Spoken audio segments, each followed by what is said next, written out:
I'm going to make an attempt to erase some of the tape. This is purely for the testing mode that I'm in. I almost said mood.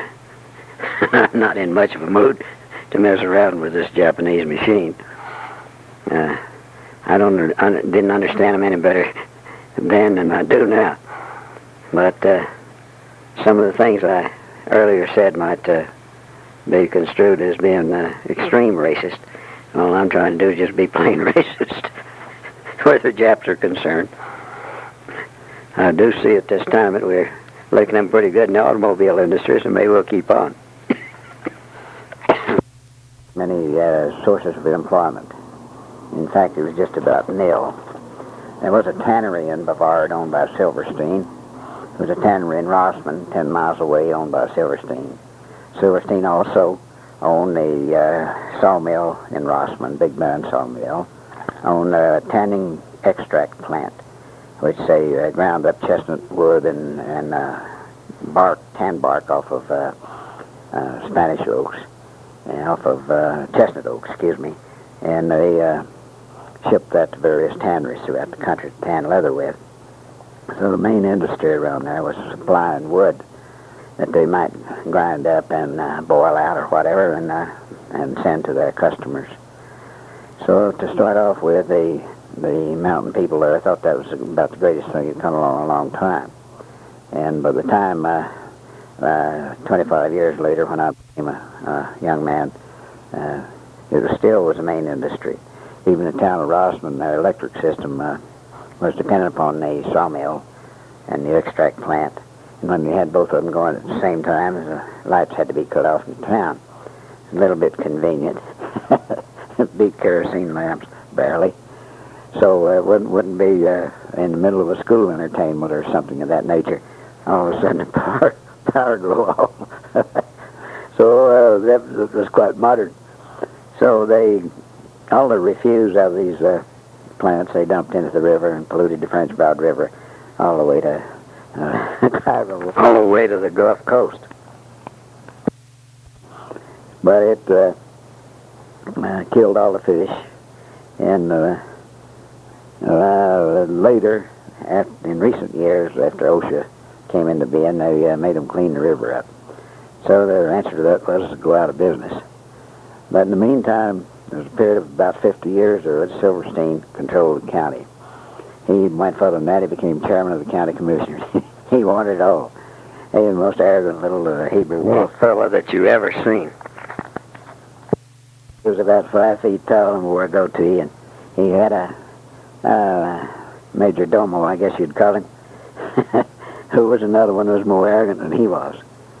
And had a guy there named Ole Berg who married Silverstein's daughter. He was a pretty nice guy. He was a Norwegian and could barely talk English.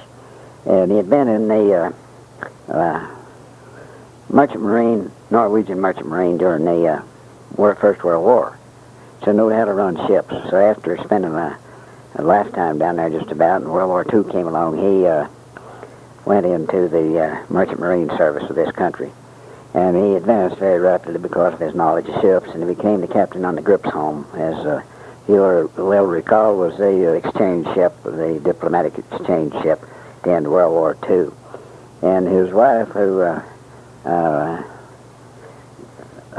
decided that she would go with him, so she lived aboard the ship with him.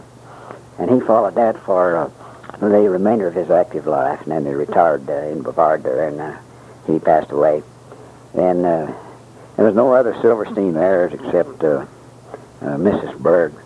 So she gave the Silvermont mansion and all of it.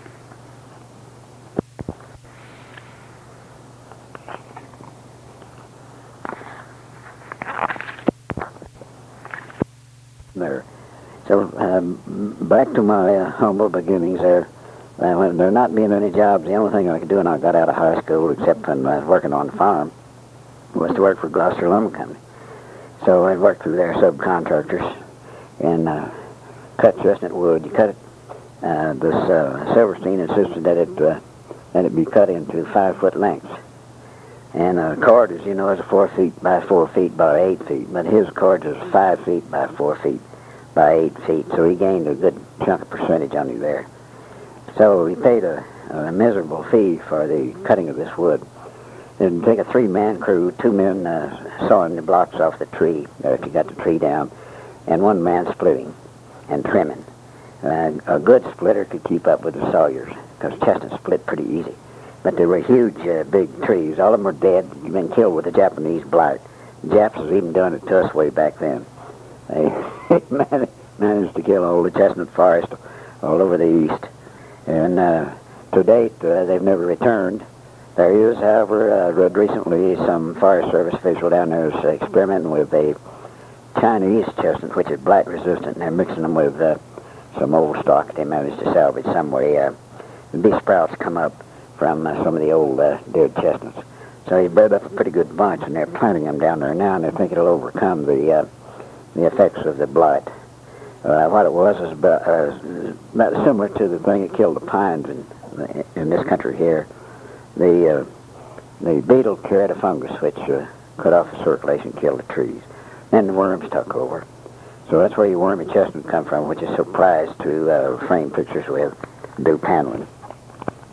But the part that I took care of wasn't very prized. But I did get to see before, in my early life, I got to see the chestnuts before they were all killed with this blight. You see an entire mountainside by about the middle of August in a yellowish haze from the blooms of the chestnut.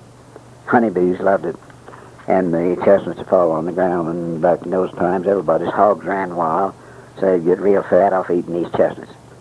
And the forest firefighting people didn't like them very much because a chestnut burr would catch on fire and roll down a hill and redistribute the fire. So these were remarkable trees, and some of the biggest trees that I've ever had the privilege of seeing. The biggest tree that I ever helped cut down was about 7 feet. And he was using 6-foot crosscut saws, so that'd give a little problem there. So what you do, you would corner saw as long as you could. You saw in and then go around 45 degrees and cut in a little bit further and so on. You had to cut a big notch in the front to fill it where you wished it to be. And then the final cutting of the tree, you took one handle off and 1 man would saw the thing down. So that's the way you got by using a 6-foot saw on a 7-foot tree. The saw size was real standard. There's very few 7-foot trees. So we cut down one day, and this was 3 miles from our house. And my mother told me that she heard the tree fall at great distance. It went crashing down off that mountainside, and it tore down every other tree there was around there getting down. And it had truckload after truckload of wood went off of that one there. And most of them were a lot nicer trees than some of the old, aged old ones. There's old pieces of bark laying around there, which is be about like the redwoods or something, I guess. Bark must have been 3 inches thick on them. But the chestnut wood industry is what kept the people alive, if you call it keeping alive. You'd work on that job. I made $1.50 a day for 10 hours.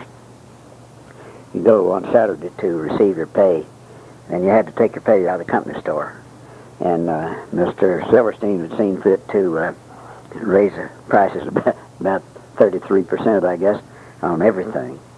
So you had to buy that and pay those horrible prices. So you'd work all week and get a few dollars worth of groceries that you could carry in 1 sack, no difficulty at all. And you'd hitchhike home on a logging truck. And half the time it'd be raining, so it was pretty, no wonder to me, sometimes that my neck and arms hurt. There's a reason for it. It ain't all drafting either. So the Silverstein industry there, you could almost tell a man who worked on the railroad. They ran railroads into narrow gauge, city engine type railroads into the boondocks. And you could almost spot a man that worked on that because he'd have his fingers would be cut off or something like that from the log loaders. They had cable disasters after cable disasters. And there was no insurance or anything. The poor guy got his fingers hand cut off while he had a problem. You had to live with it. So it was quite an adventure back on these railroads. Little old logging huts where the camps were alongside the railroads, and these housewives would come out, and the train would be chugging through with 20 or 30 cars of logs, and she would take a forked stick or split a stick and stick her grocery list in the end of that, and the train would be coming by sometime maybe wide open, maybe 25, 30 miles an hour, which was wide open for them unless they were running away. So the engineer would reach down and take her grocery note, and then come when they next came back, 1 day, 2 days, or whenever, they would bring the groceries to them. I don't guess it was a very heavy load. So that was pretty well the railroad story. My boyhood friend and my buddy in school, Ralph Galloway, and myself, we one night went on that railroad, and we just wanted to take a little ride there, so the section crew had left a hand car off on a siding there somewhere, so we pushed and lifted and heaved and finally got that blame thing out on the railroad track. So we went to let it get away from us and went down the hill there real fast, too fast to jump off. So old Ralph says, well, there's a hill coming up there, so we'll jump off and it slows down going up that hill, which we did. So no sooner he gets off that thing, we hear the train coming away off down a mile or two away, his horn blows, whistle blowed on it. So I never heard I never heard what happened, but I'm sure that the railroad train hit that handcar head on. Wouldn't have made much difference, I guess. But there would be all kinds of runaways on the rails there. These heavy trains get on top of a mountain there, and some go bad with the brakes, and off it'd go. So they know they're going to tumble off into the river there, so the train crew would all bail out on some hilltop where the thing slowed down going across a hill. But quite an interesting railroad engine to show you was. It drove from the outside. It had the drive shafts was on the outside, not down the center as you would normally expect it to be. And they burned wood or coal or anything, I guess, would burn in them. I don't know if they never converted to oil down there because oil was too scarce. It would have had to been kerosene, I guess. But the railroads, as the time went on, they pulled them up and sold them for junk. And trucks took over about then. Trucks was pretty good. So any operations I worked for was mainly trucks.